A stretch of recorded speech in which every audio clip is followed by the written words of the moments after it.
This is macOS Ken. Keep the 13th of October open, a downgrade for Apple shares, and one infinitely frustrating loop. It's Thursday, the 24th of September, 2020.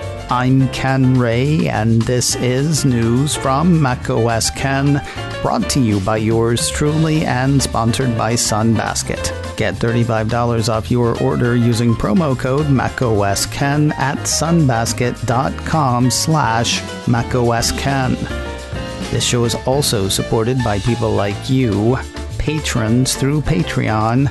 Find out more and add your support at patreon.com/macOSKen.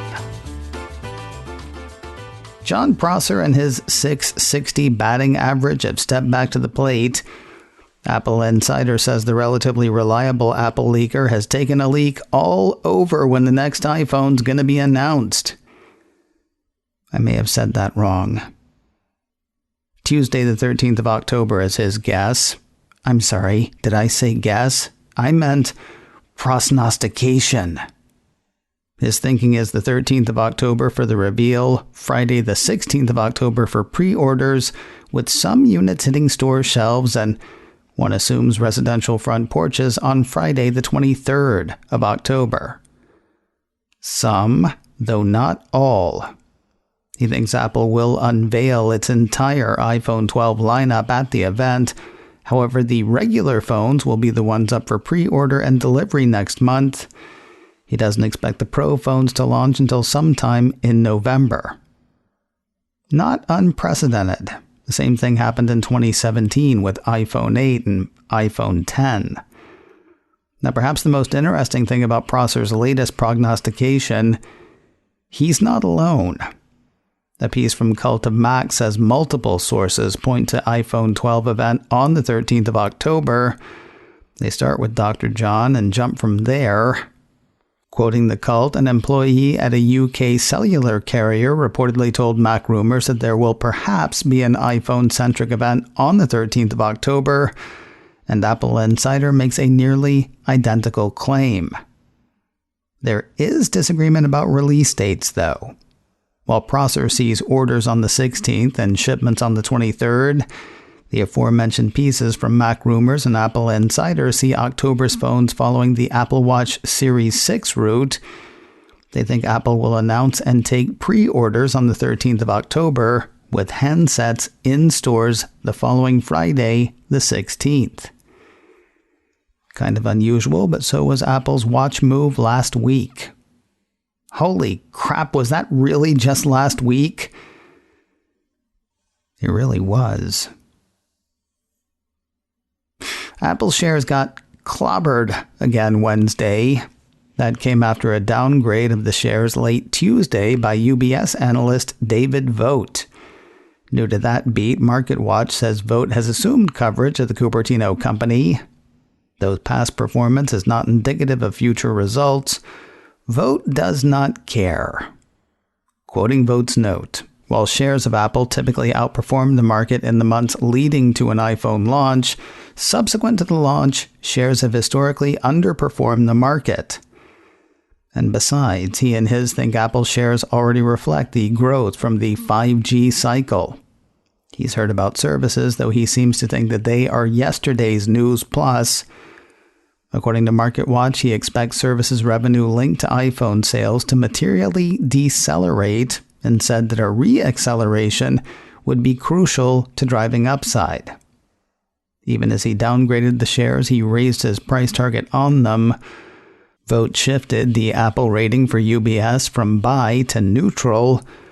He upped his firm's price target on the shares, though, from $106 to $115. The UK is fighting the spread of COVID-19 with Silicon Valley's help. Apple Insider says the United Kingdom's National Health Service has launched NHS COVID-19 for England and Wales. While NHS COVID-19 sounds like their own special brand of coronavirus, it's actually an exposure notification app for fighting the dreaded disease, employing the contact tracing API developed by Apple and Google. It looks like Apple has changed its corporate mind on requiring a watch and band return when a solo loop band doesn't fit.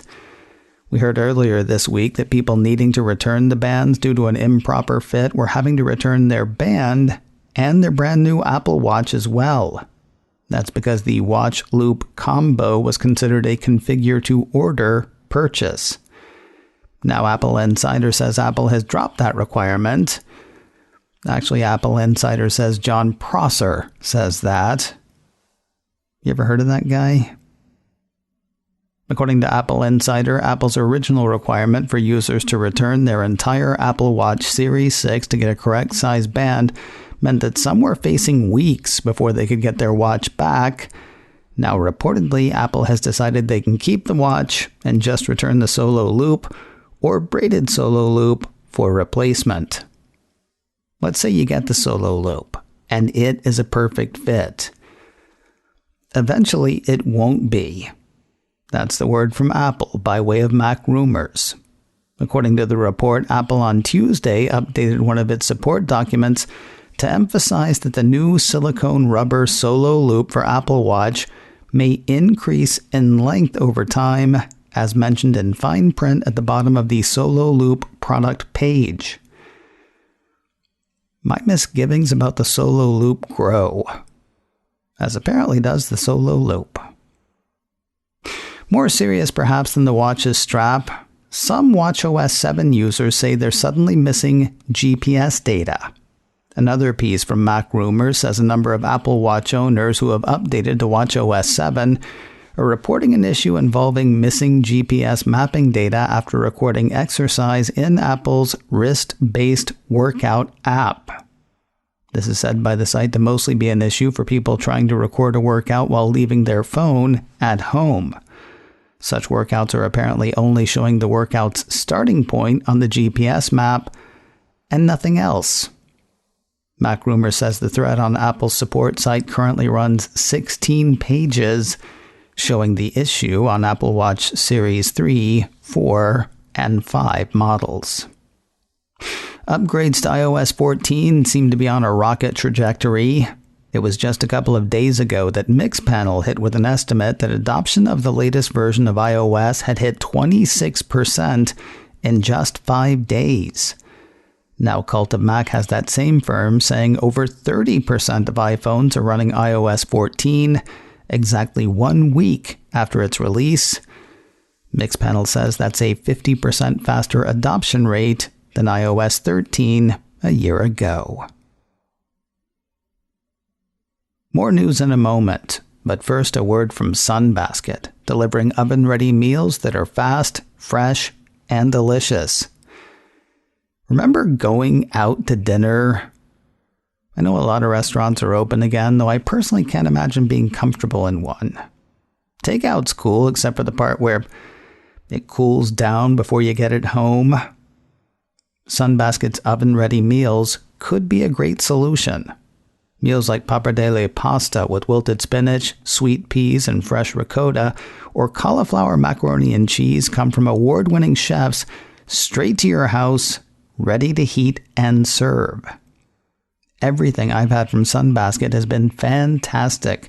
Organic fresh produce, sustainable seafood, meats that are free of antibiotics, hormones, and steroids. It's good food about which you can feel good. And you can try it for less. Right now, Sunbasket is offering $35 off your order when you go right now to sunbasket.com/macOSKen and enter promo code macOSKen at checkout. That's sunbasket.com/macOSKen and enter promo code macOSKen at checkout for $35 off your order. sunbasket.com/macOSKen and enter promo code macOSKen. And a big thanks to Sunbasket for sponsoring today's show. We'll wrap the day with news of Apple TV Plus. First, a piece from Deadline says Cherry Jones and Jason Segel have signed on for the Apple A24 film The Sky is Everywhere. Jones is known for the films The Perfect Storm, Signs, and The Village. Recently, she also had a supporting role in the Apple TV Plus series Defending Jacob. Segel is best known for the TV series How I Met Your Mother, as well as such films as Forgetting Sarah Marshall, Sex Tape, and The Muppets. I'm sorry, those are two separate movies. Sex Tape and The Muppets. Still sounds like one movie. Based on the novel by Jandy Nelson, Deadline describes The Sky Is Everywhere, saying the novel follows Lenny, a teen who is working through the loss of her sister Bailey. Her journey includes accidentally falling in love. Jones will play Lenny's grandmother, while Segel will play her uncle, the town Lothario, who runs a local hot air balloon company and tends to fall in love with whichever woman he takes up in the balloon. Can't get a handle on what this is about, but I do look forward to seeing it when it comes out. No word in the piece on when that might be. Coming much sooner. iMore says the cast and crew of the Apple TV Plus series Tehran have hit with a first look at the show. You can apparently access the video through the TV app, which means you can see it on almost anything with a screen. You can also watch the trailer for the show on YouTube, which means you can watch it on almost anything with a screen. Or you could be patient. Tehran will premiere globally tomorrow, Friday the 25th of September, on Apple TV+. And finally today, coming even sooner than Friday's premiere of Tehran, is Thursday's sit-down between Oprah Winfrey and Mariah Carey. Joining Oprah for her show, The Oprah Conversation, she and Oprah will discuss her new memoir, The Meaning of Mariah Carey. That's Carey's new memoir, not Oprah's. The other way around would be weird. The episode went live last night at midnight on the East Coast, so there you go. Coming up in a few minutes, Shelley Brisbane is one of those readers you hear about on TV. Turns out so am I occasionally. We talk about what we're reading, plus talk of media consumption and #these uncertain times. Look for the show in a few minutes, wherever you get podcasts, or on YouTube, youtube.com/KenRay. macOS Ken, brought to you by me and sponsored by Sunbasket. Get $35 off your order using promo code macOSKen at sunbasket.com/macOSKen. This show is also supported by people like you, patrons through Patreon. Find out more and add your support at patreon.com/macOSKen. Advertising handled by Backbeat Media, online at backbeatmedia.com. You can reach me a couple of ways. Info at macosken.com or call 716-780-4080. We will talk again tomorrow. Until then, that is news from macOS Ken. I'm Ken Ray.